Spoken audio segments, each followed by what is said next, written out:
This is a UTV, specifically a 5th-generation Polaris RZR XP904 that has been built into a best-in-the-desert pro UTV class race vehicle by Cognito Motorsports.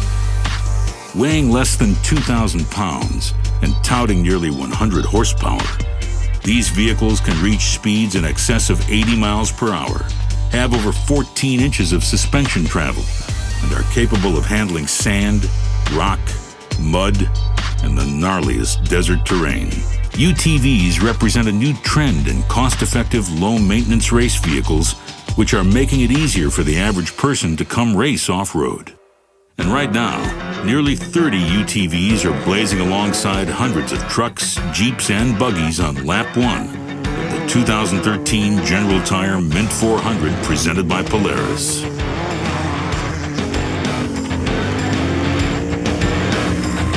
They may be called limited vehicles, but don't let the name fool you. The off-road racers competing in limited trucks, Jeeps, buggies, and UTVs are fearless.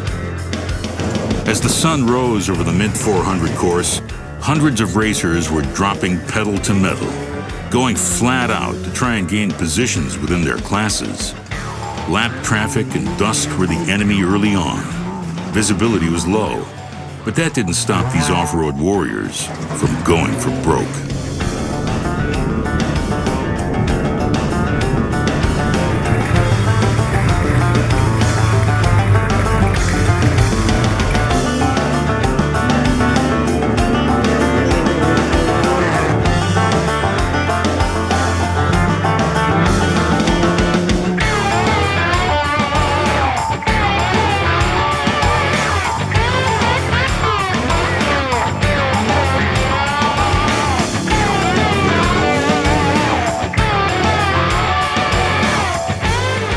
This is only the second year that UTVs have raced the Mint 400, but nearly every UTV manufacturer was represented, including the 2012 Mint 400 winners Murray Motorsports and their Can-Am Maverick, Scott Martinez and his Magnum Off-Road Vigor Motorsports John Deere RSX 850i Gator, Burt Jenner and Todd Stevenson and their Arctic Cat Wildcats, as well as a handful of custom SR1s.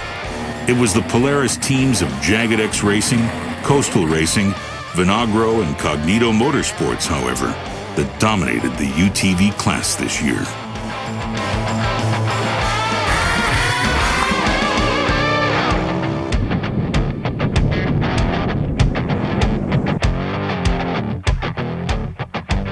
Scott Kiger in the number 1934 Coastal Racing RZR made a strong push on lap 1, moving from 9th to 4th.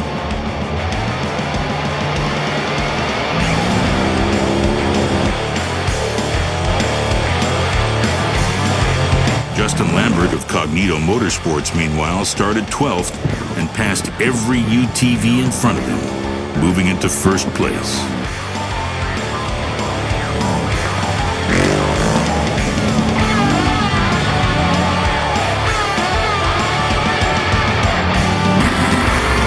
Justin flew into the main pit after lap 1 and quickly grabbed fuel and tires. Meanwhile, Coastal Racing's Mark Holtz took over driving for Scott Kiger. The way they're talking, we're second overall right now. Mark and them, they got some clean air now. They'll be ready to roll. The car's great. If you can get it in clean air, it'll run good.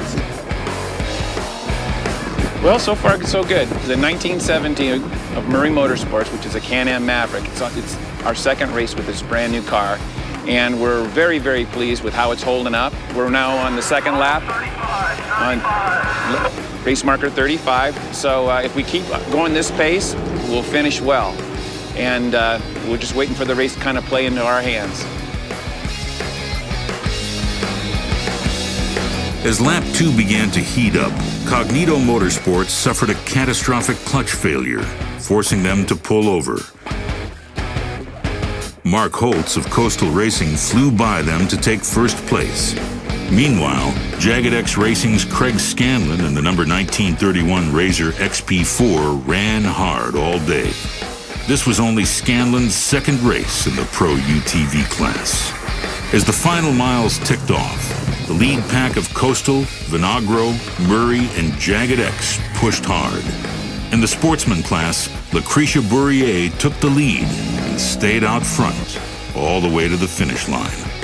It was Scott Kiger and Mark Holtz of Coastal Racing that took the Pro UTV class win. Last year we let this one get away from us. We had a big lead at the end of the first lap, and then I just hit some rocks, was pushing too hard. And out of all the races this year, this is really the one we really wanted to win, and so it feels good to get it done.